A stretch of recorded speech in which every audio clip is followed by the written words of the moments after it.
हादिया मुसलसल कशान ही के बारे में सोचने लगती है। कशान आखिर किस तरह सुधरेगा, उसके सुधारने की कोशिशों और मेहनतों में लगी होती है। लेकिन कशान तो किसी सूरत भी अपनी हरकतों से बाज आने वाला नहीं, वो तो बल्कि दिन ब दिन अपनी हरकतों में इम्प्रूवमेंट लाते हुए मुसलसल लोगों की जिंदगियां तबाह करता जा रहा है। फिर हादिया यहाँ पर सोचते हुए कहने लगती है कि अब कशान का शुमार शहर के उन गुंडों में होता जा रहा है जिन्होंने सबका सुकून बर्बाद करके रख दिया, बल्कि उनका जीना हराम करके रख दिया है। यानी अब कशान भी उन्हीं लोगों में शामिल होने लग गए। कशान को भी लोग उन्हीं में शुमार करेंगे जो वो गुंडों का गैंग कहलाता है। कशान भी अब उन्हीं में शामिल होगा मुसलसल तौर पर, क्योंकि कशान ने उनका भरपूर तरीके से साथ लेते हुए औरों की जिंदगियां बर्बाद करके रख दी, बल्कि मेरी जिंदगी भी उनके साथ साथ तबाह बर्बाद कर दी। भत्ताखोर लड़के बिल्कुल इसी तरह ही होते, दूसरों का बिल्कुल ख्याल नहीं करते, बल्कि भत्ता के तौर पर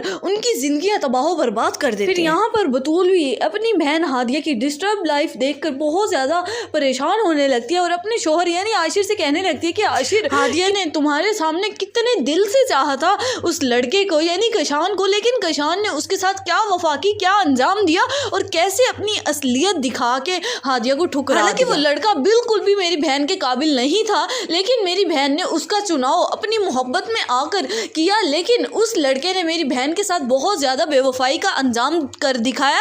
यानी उसने उसके साथ वफा नहीं की और अपनी भत्ताखोरी के चक्कर में आकर उससे सिर्फ भत्ता लिया, यानी अपनी बेइज्जती का बदला लेने के लिए हमारे वालिद की जान भी ले ली और हमारी बहनों की जिंदगियां भी बर्बाद कर दी। ये सिर्फ कशान का ही किया धर है जिसका हम आज तक रोज भुगत रहे हैं। लेकिन खैर अल्लाह के हाँ अदालत तो कभी ना कभी एक ना एक दिन तो होनी है ना, तो ये लड़का गिन गिन कर एक एक के बदले जरूर देगा इंशाल्लाह, ये मेरी दुआ है, मैं दिल से ठानी खड़ी हूँ। सो व्यूअर्स, आपका क्या ख्याल है कि क्या बतूल की ये बात ठीक है कि कशान सबके बदले देगा?